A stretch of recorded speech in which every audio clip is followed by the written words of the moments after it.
பெரம்பூர் சட்டமன்ற தொகுதி அலுவலகம் திறப்பு நிகழ்ச்சி உட்பட 3 நிகழ்ச்சிகளில் பங்கேற்பதற்காக முதலமைச்சர் விஜய் தலைமை செயலகத்தில் இருந்து புறப்பட்டுள்ளார்.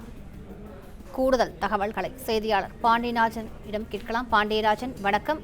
எந்தெந்த நிகழ்ச்சிகளை பங்கேற்பதற்காக முதலமைச்சர் புறப்பட்டிருக்கிறார்? விவரங்களை பதிவு பண்ணுங்க பாண்டியராஜன்.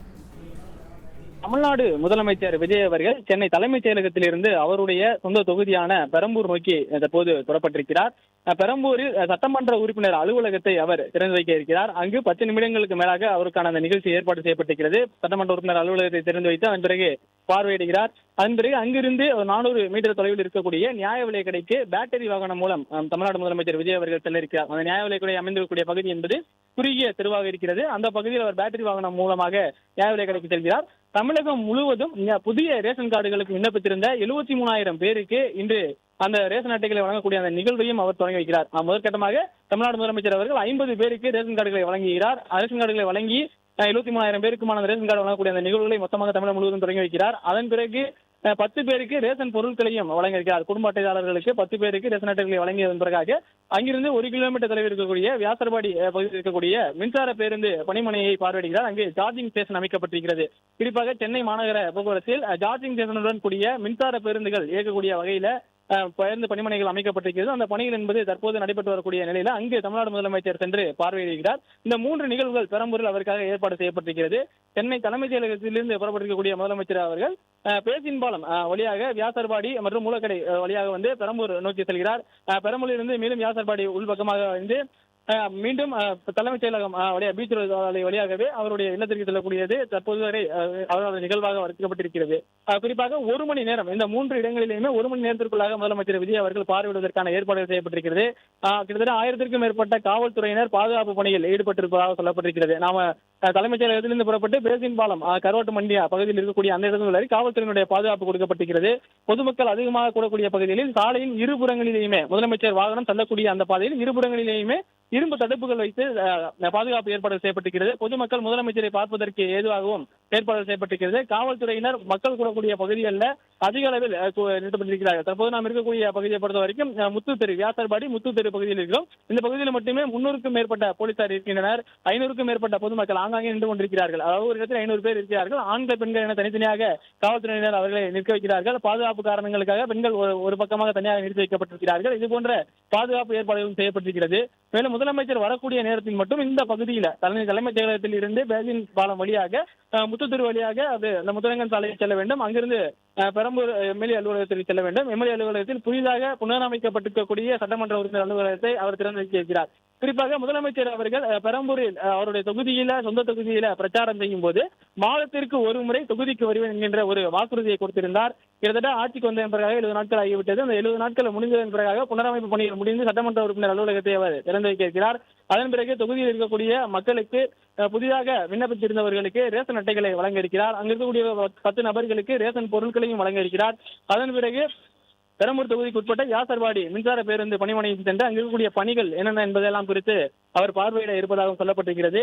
தமிழ்நாடு முதலமைச்சர் விஜய் அவர்களை பொறுத்த வரைக்கும் பெரம்பூருக்கு என்று தனியாக ஒரு செயலியை உருவாக்கி இருப்பதாக சொல்லப்பட்டிருக்கிறது. பெரம்பூர் சட்டமன்ற தொகுதியில் இருப்பவர்கள் அவர்களுடைய மனுக்களாக புகார்கள் குறைகளை வந்து ஆன்லைன் வாயிலாக செயலி மூலமாக அவர்கள் தெரிவிக்கலாம். உடனடியாக நடவடிக்கை எடுக்கும் விதமாக ஒரு திட்டத்தை உருவாக்கி இருப்பதாக சொல்லப்பட்டிருக்கிறது. பெரம்பூர் மக்கள் அவருடைய சட்டமன்ற உறுப்பினர்களை எளிதாக அணுகக்கூடிய வகையில ஆன்லைன் செயலி வாயிலாக அவர்கள் அவர்களுடைய குறைகளை தெரிவிக்கலாம், அவர்களுடைய புகார்களை தெரிவிக்கலாம். மேலும் அவர்களுடைய கோரிக்கைகளையும் அவர்கள் குறிப்பிடலாம் என்கின்ற வகையிலே அந்த செயலி உருவாக்கப்பட்டிருப்பதாக ஒரு தகவல் சொல்லப்பட்டிருக்கிறது.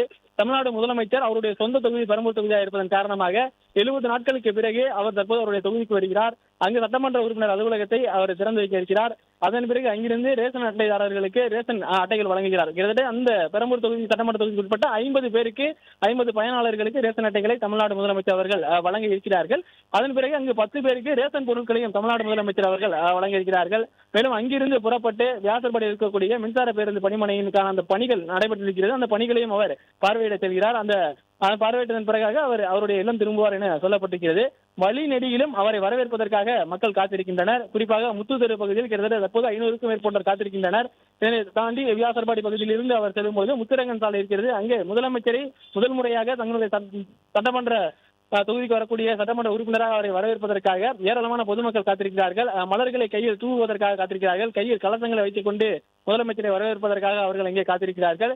நாம் இந்த பகுதியில் இருக்கும் பொழுது அமைச்சர்கள் எல்லோருமே சட்டமன்ற உறுப்பினர் அலுவலகத்துக்கு சென்றிருக்கிறார்கள். முதலமைச்சர்களுடைய சட்டமன்ற உறுப்பினர் அலுவலகமாக இருக்கக்கூடிய காரணமாக உணவுத்துறை அமைச்சர் உள்ளிட்டோர் எல்லாம் அங்கே சென்றிருக்கிறார்கள். கூட்டுறவுத்துறை அமைச்சர் எல்லாருமே அங்கே முதலமைச்சரின் வரை காத்திருக்கிறார்கள். முதலமைச்சரை வரவேற்பதற்காக சட்டமன்ற அலுவலகம் புனரமைக்கப்பட்டு புதிதாக காத்துக் கொண்டிருக்கிறது. அதே நேரத்தில் ரேஷன் கடைகளுடைய பயனாளிகளும் அங்கே தயார் நிலையில் இருக்கிறார்கள். 50 பேருக்கு ரேஷன் அட்டைகளை தனது கைகளால் முதலமைச்சர் வழங்க இருப்பதாக சொல்லப்பட்டிருக்கிறது. அதன் பிறகு 10 பேருக்கு ரேஷன் பொருட்களை தமிழ்நாடு முதலமைச்சர் அவர்கள் வழங்க இருப்பதாக சொல்லப்பட்டிருக்கிறது. மேலும் இந்த தாவேகா ஆட்சி வந்ததன் பிறகாக மின்சார பேருந்துகளை வாங்குவதில் அதிக ஆர்வம் காட்டக்கூடிய நிலையில வியாசர்பாடி பகுதியில் அமைந்திருக்கக்கூடிய மின்சார பேருந்து பணிமனையையும் பார்வையிட இருக்கிறார். கடந்த ஆட்சி காலத்தின் பொழுது இந்த மின்சார பேருந்து பணிமனைகளான சார்ஜிங் ஸ்டேஷன் அமைக்கக்கூடிய அந்த பணிகள் என்பது நடைபெற்று வந்து அந்த பணிகள் எல்லாம் முடிவடையக்கூடிய தருவாயில் இருக்கக்கூடிய நிலையில தமிழ்நாடு முதலமைச்சர் விஜய் அவர்கள் தற்போது அதனை பார்வையிட்டு வருவதற்காகவும் பெரம்பூர் தொகுதிக்கு வருகிறார். முதல் முறையாக தமிழ்நாடு சட்டமன்ற தொகுதியில் இருந்து வெற்றி பெற்று தமிழ்நாடு சட்டமன்ற தேர்தலில் பெரம்பூர் சட்டமன்ற தொகுதியில் இருந்து வெற்றி பெற்று முதலமைச்சராக இருக்கக்கூடிய விஜய் அவர்கள் அவருடைய தொகுதிக்கு செல்ல இருக்கிறார்.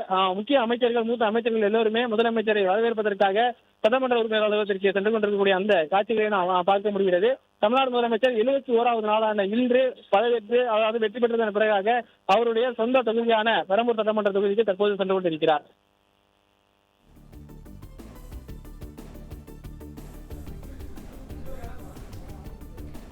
பெரம்பூர் சட்டமன்ற தொகுதி அலுவலகம் திறப்பு நிகழ்ச்சி உட்பட 3 நிகழ்ச்சிகளில் பங்கேற்பதற்காக முதலமைச்சர் விஜய் தலைமை செயலகத்திலிருந்து புறப்பட்டிருக்கிறார். மேலும் விவரங்களை செய்தியாளர் மகேந்திரனிடம் கேட்கலாம். மகேந்திரன், எத்தனை மணிக்கு அவர் பெரம்பூர் சென்றடைய இருக்கிறார்? விவரங்களை பதிவு பண்ணுங்க. பெரம்பூர் சட்டமன்ற உறுப்பினர் அலுவலகத்தை திறந்து வைப்பதற்காக முதலமைச்சர் தலைமை செயலகத்திலிருந்து புறப்பட்டு தற்பொழுது பெரம்பூர் நோக்கி வருகை தந்து கொண்டிருக்கிறார். பெரம்பூர் சட்டமன்ற உறுப்பினர் அலுவலகம் பெரம்பூர் தொகுதிக்கு உட்பட்ட வியாசர்பாடி பகுதியில் இருக்கிறது. இன்னும் சற்று நேரத்தில் இந்த பகுதிக்கு முதலமைச்சர் விஜய் வருகை தர இருக்கிறார்.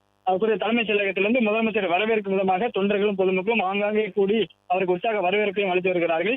பலத்த பாதுகாப்பு ஏற்பாடுகளானது மேற்கொள்ளப்பட்டிருக்கிறது. முதலமைச்சர் பெரம்பூர் சட்டமன்ற தொகுதிக்கு வரக்கூடிய அவருடைய வருகையை ஒட்டி வழி நெடுகிலும் தடுப்புகள் அமைத்து பலத்த பாதுகாப்பு ஏற்பாடுகள் செய்யப்பட்டிருக்கிறது. தன்னுடைய வழக்கமாக தேர்தல் பிரச்சாரங்கள்ல பயன்படுத்தக்கூடிய பிரச்சார வாகனத்தில் முதலமைச்சர் பெரம்பூர் நோக்கி பிளே ஸ்டோர் மற்றும் ஆப் ஸ்டோரில் இருந்து பாலிமர் செயலியை QR கோடு மூலம் பதிவிறக்கம் செய்யுங்கள்.